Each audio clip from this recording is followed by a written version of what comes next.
Councillor Tim Cheetham. I'm a Cabinet member in Barnsley Metropolitan District Council, a member of the LGA's Improvement Board and their lead member on data and transparency.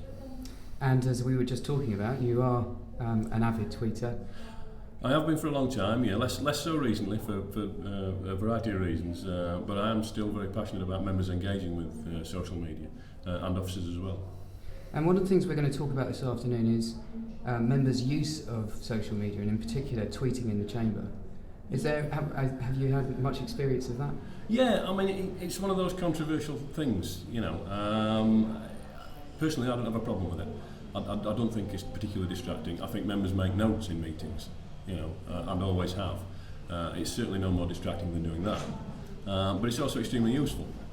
One of the chief uses I've always had for using social media in meetings has been to gain more information than I've got in the room. We have a world of other elected members and other council officers available to us online 24 hours a day. And there have been plenty of times when I have sat in a meeting as an elected member and simply tweeted out, my officers are telling me this. And within 5 minutes I will have half a dozen replies saying, yeah, our officers told us this too. Actually, it's that. And it's useful for me. I can gain a tremendous amount of background information and the experience of other councils and other authorities. There's very little new in local government. Chances are whatever we're doing, someone else has done or is doing too. And it's nice to be able to get hold of that.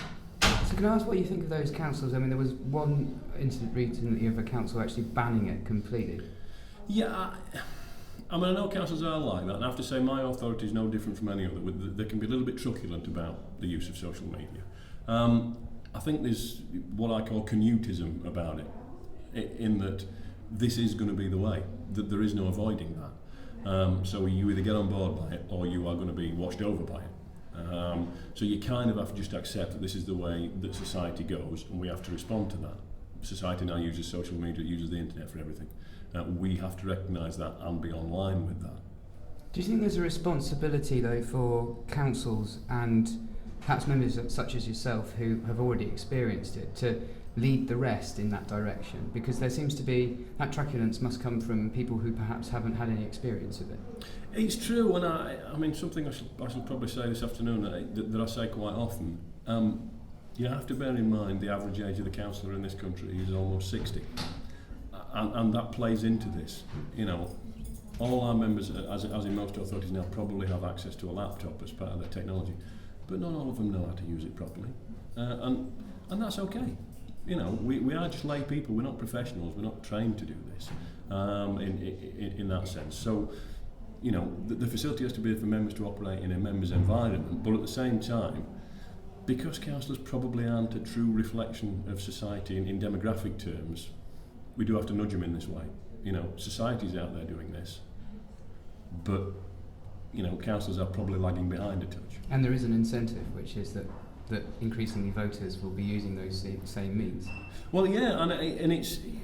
I always say social media fits alongside the traditional methods. It's not a replacement for going and knocking on doors. It's not a replacement for going and delivering leaflets by any means. But from our point of view, you are reaching a demographic you wouldn't reach otherwise. I will get via social media, not the people who will roll out to a local village hall on a rainy Tuesday night for a public meeting about a bypass.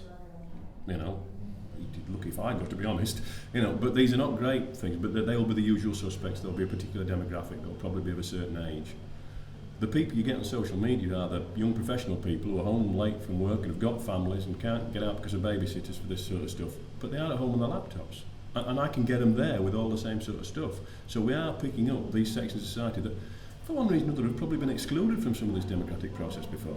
So it's good that we can do that. This is something of a sideways step, but earlier on we were talking about issues of direct democracy, and you made a point about how it wasn't necessarily the case that everybody wanted to have a say on everything. And it really isn't. There's a great misnomer on this, and I think successive governments and councils have fallen into this trap, that there is a massive seething horde of humanity desperate to rush to town halls and be involved in decision making. There aren't. We struggle to get council candidates just at that level. There's certainly people not wanting to come in. If you do surveys of people, all of them will say, well, yeah, we'd kind of like to be more involved. But when you dig down beneath that, and the Ipsos Mori have got reams of data on this, actually something like 80% of them just want to be better informed. I don't want to be involved in decision making. When I know as a local councillor, and I get this all the time, just tell me what's going on and then go away and get it done. You know, I don't want to have to spend my time, again, for 3 hours on a Tuesday night in a local village hall making this decision. That's what I voted you in for. You know, go and get it done. And, you know, that's kind of okay. And they reflect what the public want. And they want to know that the decision's being made. And Absolutely. And, you know, if you explain it to them, and I've always said this, whether the answer is yes or no, if you explain it to them, people will generally accept it and they will understand it. It's the not knowing and the not having the information that's a problem. Information is key, more so than involvement, I think.